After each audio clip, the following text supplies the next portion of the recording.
In our third video for this class, we're going to examine reading 1.8. Reading 1.8 looks at the use by Amicus Curiae of different policy frames. Now, from the outset, I was curious if students knew what Amicus Curiae were. So for this introduction to that reading, we're going to talk about what judicial lobbying is, the difficulty of judicial lobbying, and two main strategies that can take place through judicial lobbying. So lobbying the judiciary is an exceedingly hard prospect, especially at the federal level. And the reason for that is there are two primary ways by which interest groups can attempt to lobby the judiciary. The two ways that they can do this is one is through direct lobbying, and that is Amicus Curiae. That is the focus of the article. The other way is indirect lobbying, and that's through attempting to affect judicial nominations. So the indirect way, since it's not the focus of the article, but I still want you all to know it, is attempting to affect judicial nominations. That is the type of individual or even the specific individual that gets nominated to an opening on the federal bench. Judicial lobbying groups, judicial interest groups, have a very significant vested interest in affecting the decisions that courts make. And one of the most effective ways in order to affect the decisions that courts make is to affect the composition of the individuals that sit on the United States Supreme Court. Let's take an example of a very recent nominee to the United States Supreme Court, Justice Neil Gorsuch. Justice Neil Gorsuch is a member of the Federalist Society, which is a conservative group of jurists. They tend to be more conservative in terms of interpretation of the Constitution, and conservative groups helped push Neil Gorsuch into the running for the nomination when that judicial vacancy arose. Now, they prioritized him because he was of a good, well-known pedigree, had previous judicial experience, made decisions in a direction that these lobbying groups wanted to see on the United States Supreme Court. And all of these things put together made him a possible candidate for them to forward and get him put into the discussion of nomination to the United States Supreme Court. Now, did that affect the outcomes of cases? Absolutely. Justice Gorsuch has consistently decided cases or voted in the conservative direction in nearly every case that has come before him. But one of the things to note is that judicial groups don't often get everything right in terms of their advocacy. And there's one particular area in which Neil Gorsuch has been a notable outlier from general conservative strategy, and that is with regards to cases involving indigenous peoples, that being the tribes in the United States. One of the aspects of Neil Gorsuch's previous service was that he sat in a circuit that dealt with a large number of cases that dealt with indigenous peoples and indigenous law. And in that process, he became very open to indigenous claims. And so while conservative groups put him on the court or lobbied for him to be on the court, because he would decide cases in a predominantly conservative fashion over a range of issues that they considered important, they overlooked this one aspect. And he's come out as a consistent defender of indigenous-based rights. So sometimes that strategy can go awry. Now, the president at the time of Neil Gorsuch's nomination, President Donald Trump, was predisposed to want conservative nominees. And so any sort of judicial lobbying group or judicial interest group that wanted to affect the outcome of the court knew that they were not going to be able to put forth liberal candidates for President Trump to consider. So they had two strategies available to them. One, attempt to counter the strategy of conservative groups, which were putting forth individuals like Justice Gorsuch by attempting to explain to the public in all the ways that Justice Gorsuch was not qualified, which was difficult because Justice Gorsuch was exceedingly qualified. Or they had to wait until when he was on the court to engage in a different strategy, And that's the strategy that is the focus of Article 1.8, and that is Amicus Curiae. Now, Amicus Curiae is Latin, and it translates directly into friends of the court.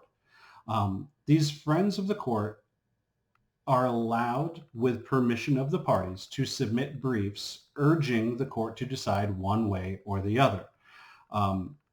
They are not party to the case. That means that they are not X versus Y. They are not an individual with standing as a party in the case, but they are interested parties to the case. That is, they are interested in the outcome of the case, and they write a learned legal brief to urge the court to decide one way or the other. Now, these briefs are exceedingly costly, and they have become much more numerous over time, so that the number of briefs that a court receives has gone up steadily in the past 30 years. And there are more groups that see this sort of judicial lobbying, this amicus curiae activity, as being beneficial. So in what way can it be beneficial? And this article looks at how these amicus curiae groups can change the framing of their opinion, of their briefs. So what is framing? Framing is putting context to the argument. So let's say, for example, looking specifically at the type of briefs that this article looks at, and that being abortion briefs, primarily pro-life or anti-abortion briefs.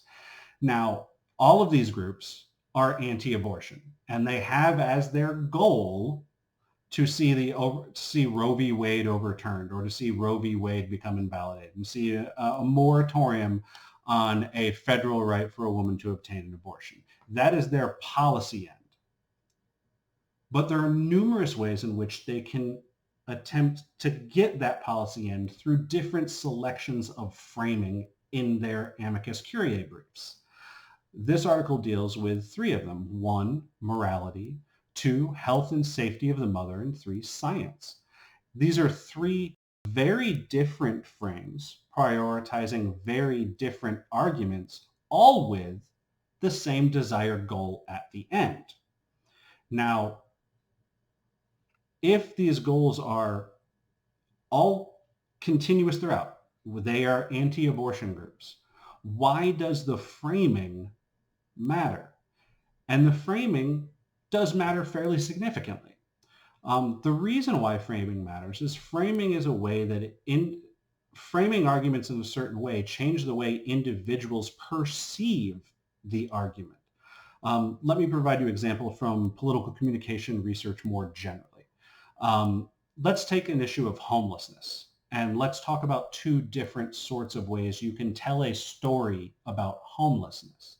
If you want to discuss the homelessness crisis in El Paso, for example, you could provide aggregate statistics on homelessness, the number of homeless that exist within El Paso, and the cost that the city shares in terms of taking care of our homeless population.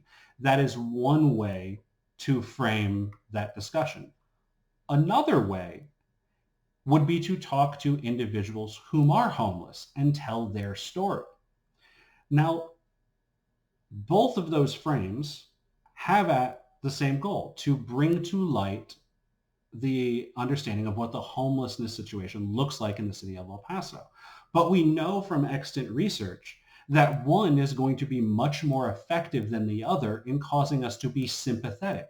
And that is why the focus on framing is so important, is because certain frames may cause individuals to be more sympathetic, that is, more receptive to the argument being made. So we can see that in terms of amicus curiae strategies, the choice of how to frame your policy brief or your amicus curiae brief can have significant effects on the outcome. Because one thing I will come back continually to in this class is judges are human beings, and all human beings are susceptible to framing. And so policy groups who only have as their goal a policy end realize that they can argue for that policy end in numerous different ways, or justify that policy end in numerous different ways. And at different points in time, from 1973 to 1992 to 2016, as the span of this article looks at, the frame that might be able to catch a majority of the court changes over time. And so these policy groups use these amicus curiae briefs strategically in an attempt to influence the court to get the policy end they want. And they choose the frame at the specific time because they think that that frame itself will be the most persuasive to the court.